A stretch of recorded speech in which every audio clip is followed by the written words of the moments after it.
Regu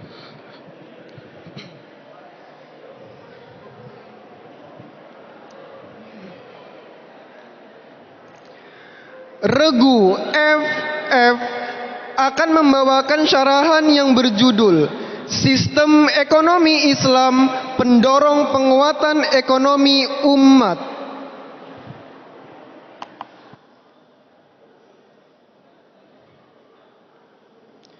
Assalamualaikum warahmatullahi wabarakatuh.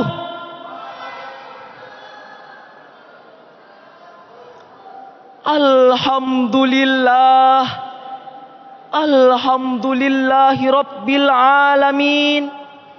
Wassalatu wassalamu ala ashrafil anbiya'i wal mursalin, Sayyidina wa maulana Muhammadin wa ala alihi wa ashabihi ajma'in.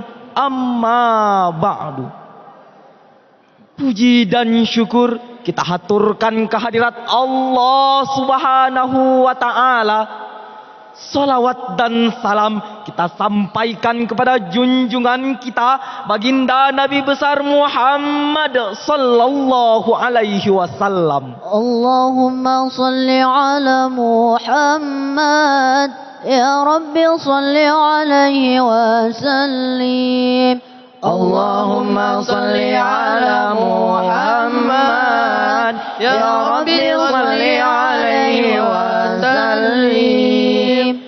Dewan Hakim yang arif, adil, lagi bijaksana, serta ma'asyiral muslimin wal muslimat rahimakumullah. Dunia semakin cantik dan molek, dihiasi oleh perkembangan sains dan teknologi yang semakin canggih dan menarik. Akan tetapi permasalahan-permasalahan di setiap lini kehidupan, termasuk di dalamnya masalah kemiskinan, telah membuat otak menjadi ruwet, mumet dan jelimet. Bukankah karena miskin seorang tidak dapat melanjutkan pendidikannya, maka ia menjadi bodoh?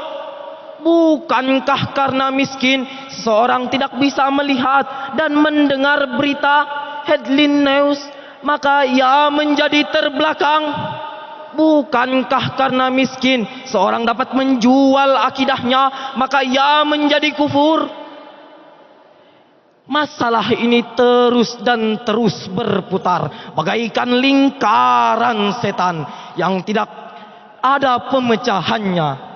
Maka dalam rangka turut memberikan solutif dan konstruktif, perkenankan kami menyampaikan syarahan Al-Quran dengan judul Sistem Ekonomi Islam Pendorong Penguatan Ekonomi Umat, dengan berlandaskan Al-Quran surah Al-Baqarah ayat 275 berikut ini. A'udzu billahi minasy syaithanir rajim.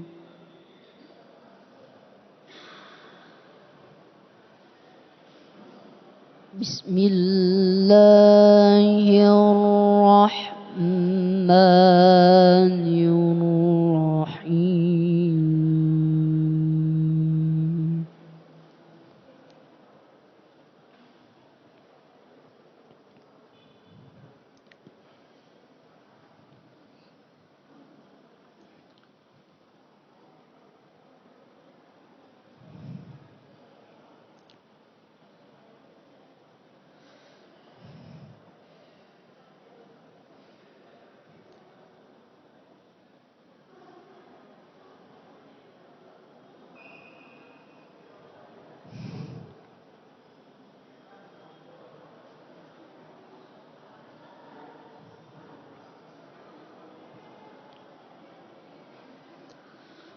Hamba berlindung kepada Allah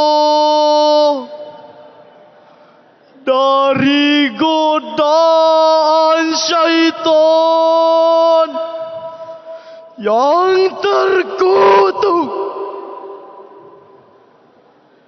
dengan menyebut asma Allah yang Maha Pengasih lagi Maha Penyayang. Orang-orang yang makan mengambil riba tidak dapat berdiri, melainkan berdirinya orang yang kemasukan syaitan lantaran tekanan penyakit gila. Keadaan mereka yang demikian itu adalah disebabkan karena mereka berpendapat sesungguhnya jual beli itu sama dengan riba. Padahal Allah telah menghalalkan jual beli dan mengharamkan riba.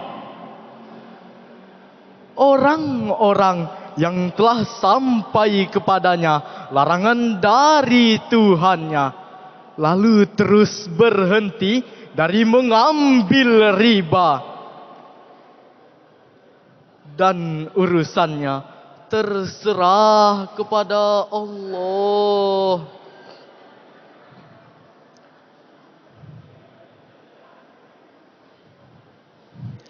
Orang yang mengulanginya mengambil riba, maka orang tersebut adalah penghuni-penghuni neraka yang mereka kekal di dalamnya.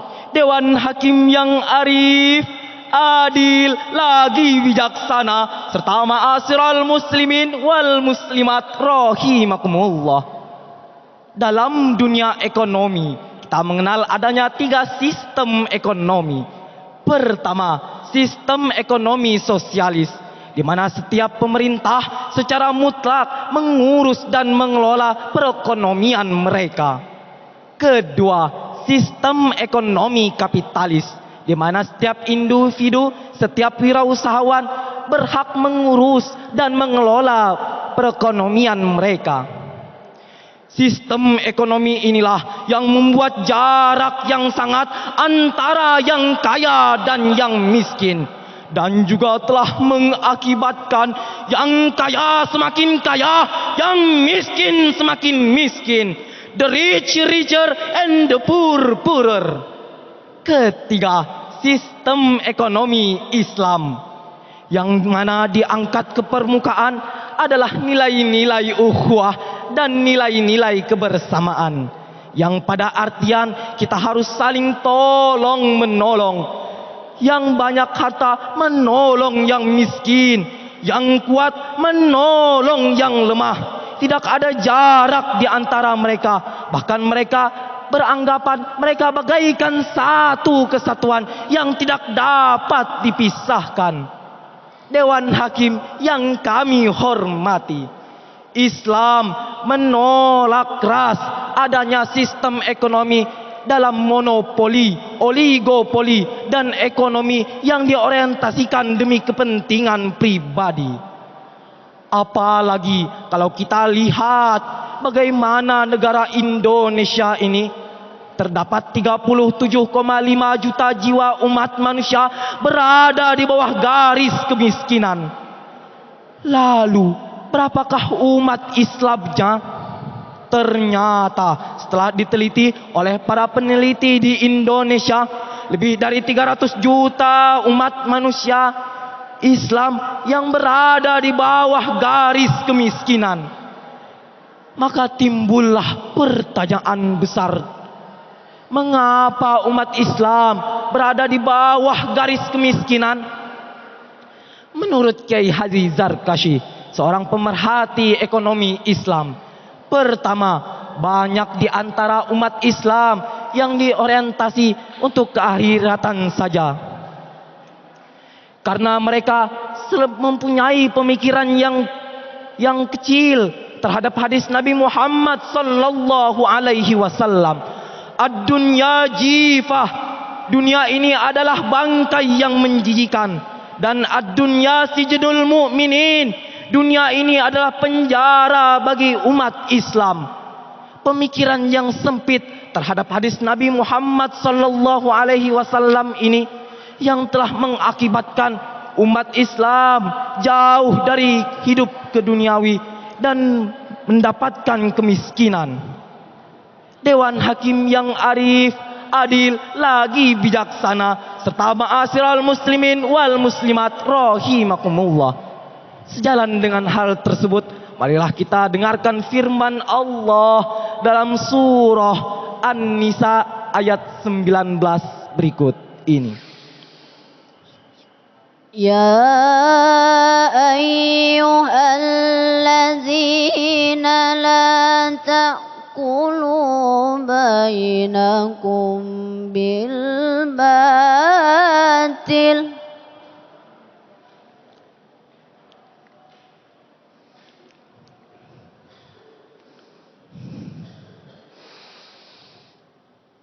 illa an takuna tijaratan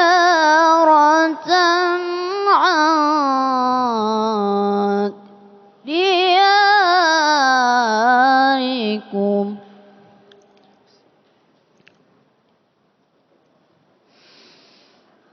wala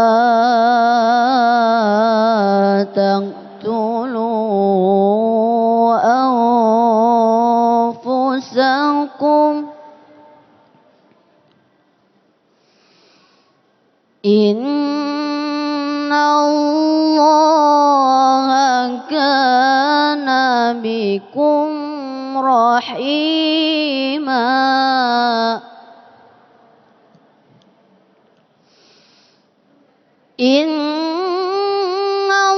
Innallaha bikum rahima. Innallaha kana bikum rahima. Sadaqallahul azim.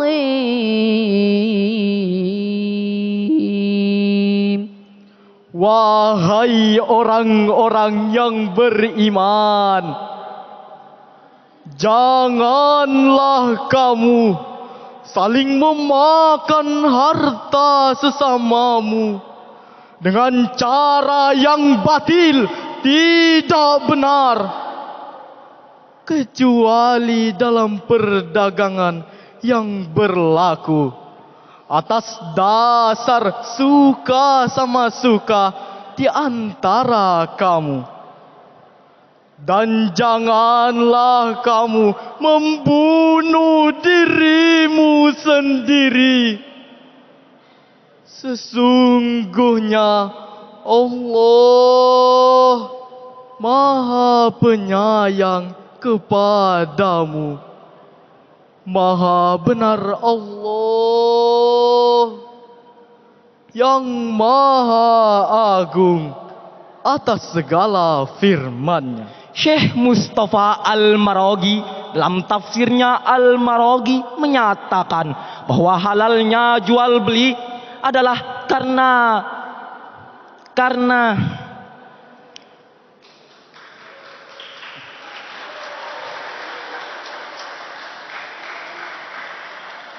Islam juga menolak keras penipuan, pemalsuan barang, dan ayat ini merupakan landasan bagi konsep perekonomian Islam. Dan ayat ini juga menghimbau kepada umat Islam untuk tidak memakan riba, sebagaimana yang disabdakan oleh Rasulullah sallallahu alaihi wasallam. Siapa yang memiliki harta, maka bersedekahlah dengan hartanya. Siapa yang memiliki kekuasaan, maka bersedekahlah dengan kekuasaannya. Siapa yang memiliki ilmu, maka bersedekahlah dengan ilmunya. Demikianlah syarahan Al-Quran ini disampaikan. Salah dan khilaf mohon dimaafkan. Akhirul kalam wa billahi taufiq wal hidayah war ridha wal inayah. Summa assalamu alaikum warahmatullahi wabarakatuh.